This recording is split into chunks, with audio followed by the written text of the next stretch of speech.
Хоёр. Хүмбүр. Ижилдэг ширхтээ. Хүмбүр өөрөө. Гихтээ. Ядуулан гадуурхах. Өртөх ясгүй.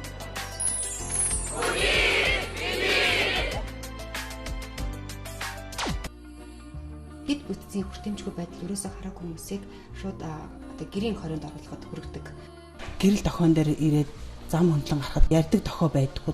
Хаггүй таран ширээ бол 2 ч удаа унжсэн. Гэрэлтэй газараар явахгүй харанхуй газараар явна гэдэг чинь аюултай л дээ. Бас манай нэг тэрэгцэртэй нэг хүн бид бас машин замны хажуугаар явж байгаа бас машин шүргүүлж ирсэн тохиолдол бас гарч ирсэн. Миний хувьд бол тайган дээгүүрээ машин гаргаж үзчихсэн. Бидний өөрсдийн бас тэмцэл үг дуу хоолой бас их өгүүлэгдтэй байна. Бид асуудлаа ойлгох хэрэгтэй байд юм байна.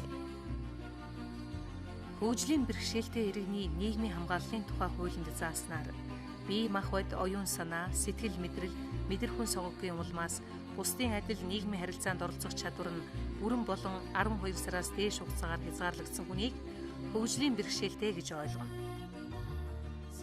Нийгмийн хамгаалал хөтөлбөрийн яамны мэдээнээс харахад 2010 оны байдлаар улсаас тэтгэвэр авч байгаа 126 мянга гаруй хөгжлийн бэрхшээлтэй иргэн байсан. Энэ тоо сүүлийн жилүүдэд багасаагүй. Хөгжлийн бэрхшээлтэй хүмүүсийн ихэнх нь нийгмээс тусгаарлагдсан, хязгаарлагдмал орчинд амьдарч байгаа. Тэд бусдын ладил амьдрах, хийж бүтээх хүсэл тэмүүлэл дүүрэн байдаг боловч сурах, хөдөлмөрлөх, нийгмийн үйл хэрэгт оролцох, гэр бүл зохиох, үр хүүхдийн өсгөх итгэл найдвар бага, эмнэлэг, сургууль, дэлгүүрээр үйлчлүүлэх, тээврийн хэрэгслээр зорчих, мэдээлэл хүлээж авах боломжинд хязгаарлагдсан байдаг. Явгууны замаар гарч чадахгүй, боржуурд авч чадахгүй тэрэгцэртэйгээ.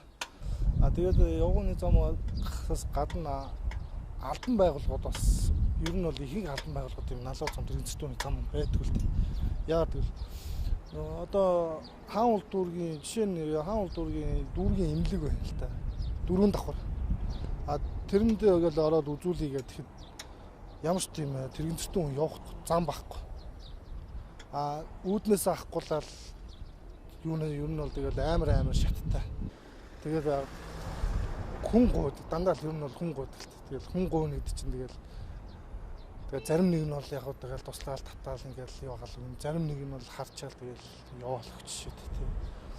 Дандаа л хөл гартун ороод байхгүй л ойлгомжтой тийш хөл гар муутай хөгшин хүмүүс жорно, жоо хүүхдүүд жорно, тэрэгцэртэй хүмүүс жорно. Тэгэл тэднэрт зориулсан тийм нэг шат юм уу налуу зам тиймэрхүү юм тавьж өгвөл бас болготой. Тавихтаа хамгийн гол нь зүгээр нэг оронцоглох биш үү? Яг ганцаараа ингээд тэрэгцэртэйгээ ч юм уу өөрөө ганцаараа гараа авчих тийм боломжтой тийм стандарт юм зам тавьж өгвөл бас сайн байна. 3-4 жилийн өмнөөс хавхлал бид яваалаа л да. Тэгэл явснараа бидний юу басан зарим тал дээр бас гарч ирж байгаа л да.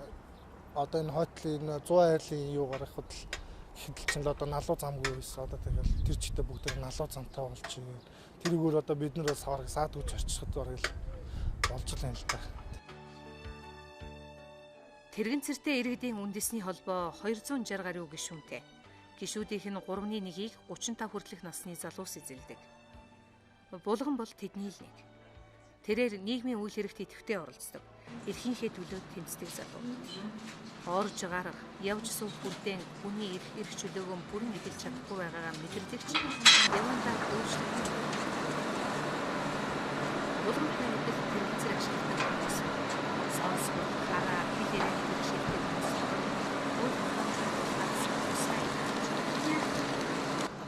Тэд иргэний, улс төрийн, эдийн засгийн, нийгэм соёлын бүхий л эрхийг Харахгүй байгаа байхгүй харлаа.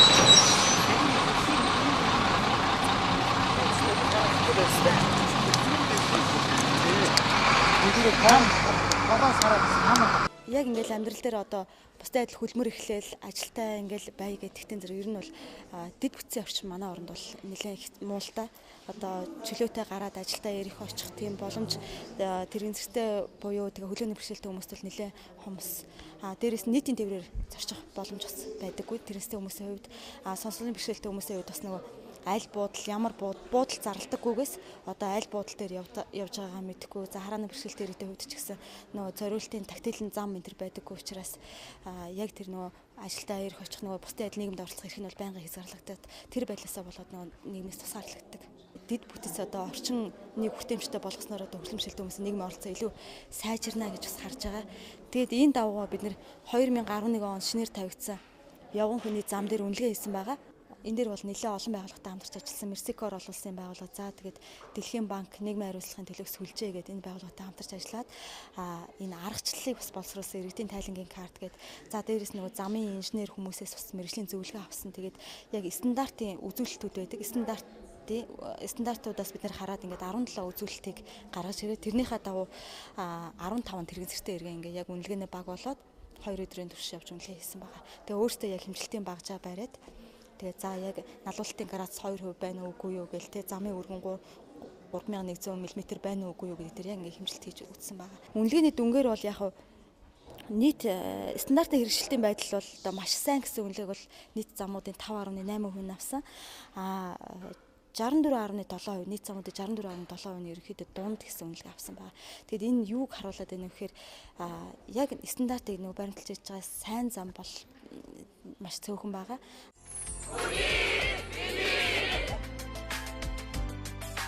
Хөгжлийн бэрхшээлтэй хүмүүсийн хамгийн их одоо эмнэлгийн үйлчлэгээр явдаг, эмнэлэгт үйлчлүүлдэг хүмүүс байх гэж бодож байсан чинь эсэргээрээ бүр маш бага үзүүлэлттэй гарч ирсэн. Тэгээд яагаад гэсэн чинь нөгөө эмнэлгийн орчны хүртээмж багахгүйсээ болоод 2 давхарт нь гараад эмчтэй үзүүлэл 3 давхарт нь гараад физик эмчилгээнд ороод 1 давхарт нь гараад нөгөө биохими шинжилгээ өгвөл энэ явах боломж байдгүй юм байна л да. 2-оос 3 хүнтэй явж ижил тэр боломж хүрдэг. Тийм болохоор тэр бэрхшээлээс айгаад хөгжлийн бэрхшээлтэй хүмүүс ерөөсөө эмнэлгийн үйлчлэгэнд хамтдаж чаддгүй энэ хэрэгсээ. Сайхан бид нар аяатлагаас нэг хамтдаж чадна гэд хөгжлийн бэрхшээлтэй эмэгтэйчүүдийг нийгэмшүүлэх тийм төслөөр хичүүлсэн. Тэгээд бид нар бүгдээрээ тэнгис кино үзсэн байхгүй юу. Тэгээд тэн дээр 70% нь ерөөсөө тэнгис кино орж үзээгүй хүмүүсээс.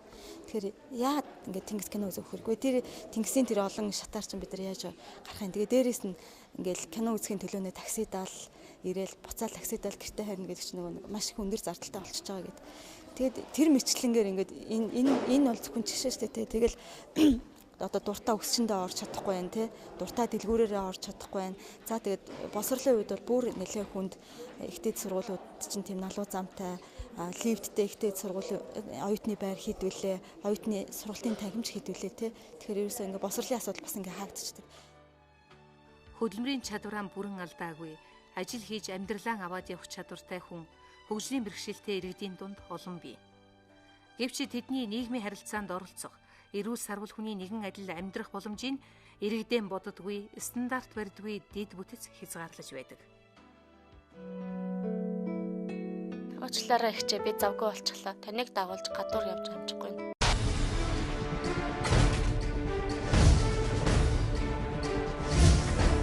Монголын тэрэгцэртэй иргэдийн үндэсний холбооноос 2011 онд Улаанбаатар хотод шинээр тавигдсан явган хүний замын стандартын хэрэгжилт гэсэн судалгаагаар нийт замын 70.50% нь стандартын шаардлага хангаагүй.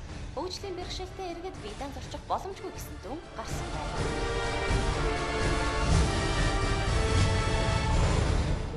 Хүмүүрт ижил тэгш хүртээмжтэй орчин бүрдүүлээ. Монгол улсын хүний эрхийн үндэсний комисс. Энэ охиныг булармаа гэдэг. Булгантай адил тэрэгцэртэй иргэдийн үндэсний холбооны гишүүн. Гэртээ суугаад байхыг хүсдэггүй, болж л өгвөл ажилдаа яв. Ажилдан бол юунаас ч илүү дуртай.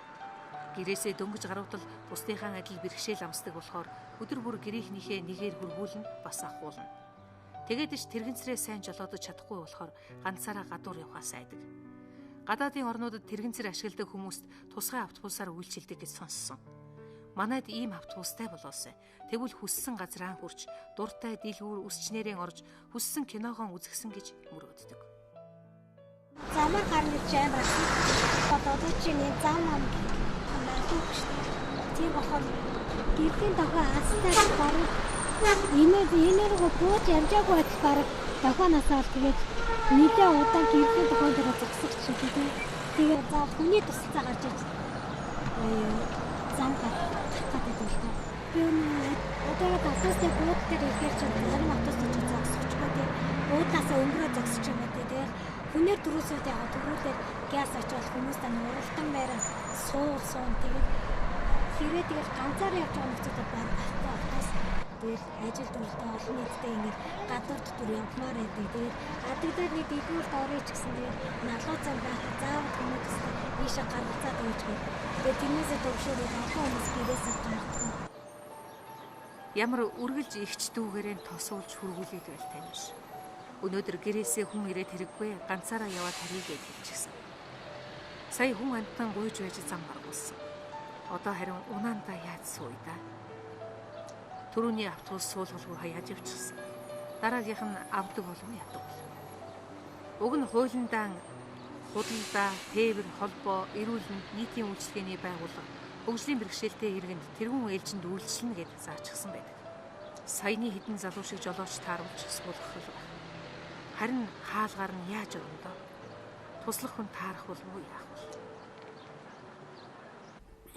Хүний эрхийн үндэсний комиссийн зүгээс бол конвенцэд нэгдэн орсонтой холбоотой конвенцийн заалтыг одоо хөгжлийн бэрхшээлтэй иргэдийн эрхийг зохицуулсан холбогдох хууль тогтоомжид өөрчлөлт оруулах, боловсронгуй болгох, хөгжлийн бэрхшээлтэй иргэдийн эрхийн талаар хөтөлбөр боловсруулж хэрэгжүүлэх, мөн стандартыг боловсруулж хэрэгжүүлэх талаар бол тодорхой нөлөөлөл үйл ажиллагааг бол явуулсан байгаа.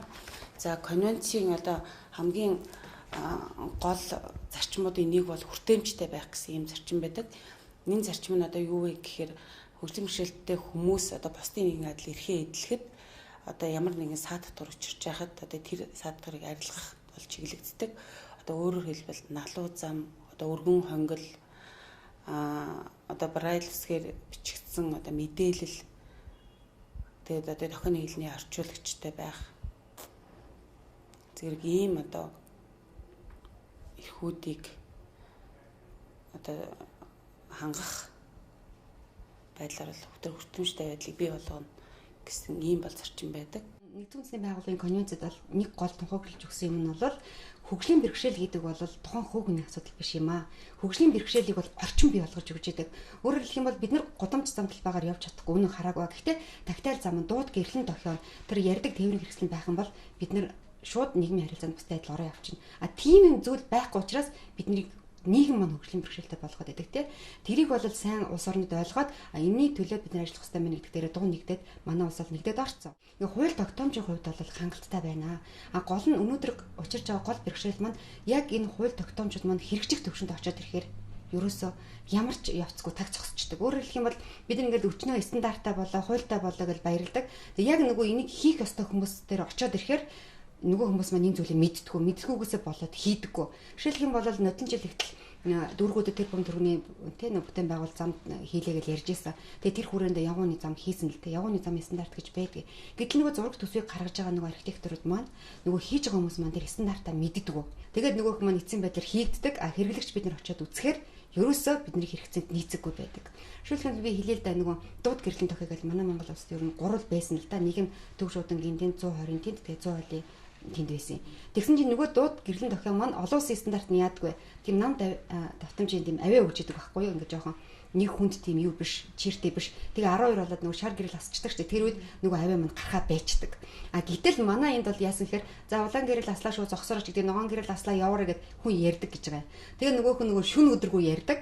Тэгсэн чинь буцаад хүмүүсээс ямар ч гомдол гарсан гэхээр нэг өдөр шөнөгүй яриад амгалан тайван байдал алдагдуулаад байна гэдэг. Тэр яадгийн нөгөө бидний саналыг аваагүй яг олон улсын стандарт нь ямар байдгийг хэрэглэгч биднээс асуугаагүй юм хийчихэж байгаа болохоор дараа нөгөөх маань хүндээ хүрэхгүй тэгээ бөөн хөрөнгө өрсөн тийм асуудал болоод байгаа байхгүй. Тэгэхээр энэ бүх асуудлыг шийдэхин тулд хууль тогтоомжинд байгаа учраас хэрэгжүүлэхэд нь манай төр засгийнх нь тэр хүмүүстэй гаргасан хууль тогтоомж стандартаа ойлгох тал дээр арга хэмжээ аваач яг хэрэгжүүлэх төвшөндөд бидний оролцоог хангаач л гэдэг зүйлийг л хэлмээр байна да. Уучлаарай ихчээ, би завгүй болчихлоо. Таныг дагуулж гадуур явж амжихгүй.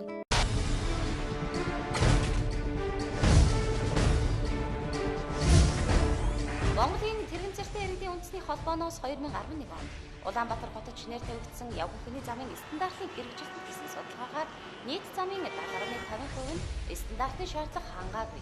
Хөгжлийн бэрхшээлтэй иргэд биедан зорчих боломжгүй гэсэн дүн гарсан байна. Хүмүүрт ижил тэгш хүртээмжтэй орчинг бүрдүүлээ. Монгол улсын хүний эрхийн үндэсний комисс. Энэ хүмүүс гараа. Тэгээд өдөр бүр энэ. Энэ бол гэрийн хүн. Яг тээвэр гიშгээд гар.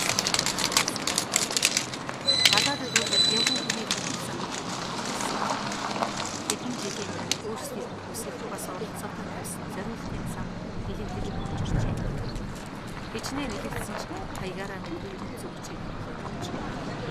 Харин улаан замын шон зоочихсон машин авчихсан. Бүр хараатай хүч мөрч зам дээр дэлгүүр барьчихсан. Уг нь стандартаар бол явган хүний зам дээр альва зүйлийг байгуулсан. Харааны бэрхшээлтэй хүмүүстээс хадгалгүй. Энэ аяны даялал мэдээлэлээс 2 метр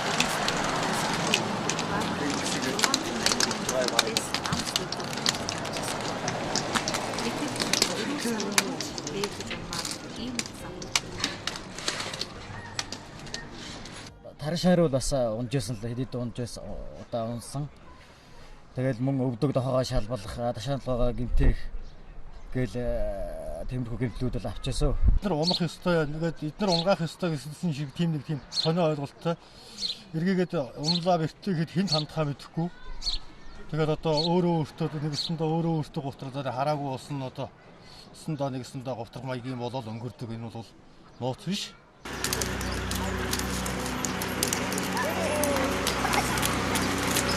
Гэр хайлаастай байдаг. Тэгээ хайлаастаас ирэхэд бол үнэхээр 2-3 автобус, заримдаа 3 автобус, заримдаа 4 автобус дамжиж ирдэг, заримдаа тэгээд 3 автобусанд суугаад өөр газар буугаад ингээд ажилласаа хоцроод ирэх тохиолдол инүүхэнд байдаг. Хамгийн гол нь хүн одоо энэ хаанхын автобус гэхэд бол хэлж өгдөггүй. Тэгэл ингээд бөөг ингээд автобус игнээ зогсож хахад бүүтэр үйлдвэр долоон буудал бүүтэр уршаа очоод зогсчдөг. Бид нар нөгөө тийч хараас ингээд таягаа ингээд саваа ингээд тэмтрээ явж байгаа чинь машины тойлмол би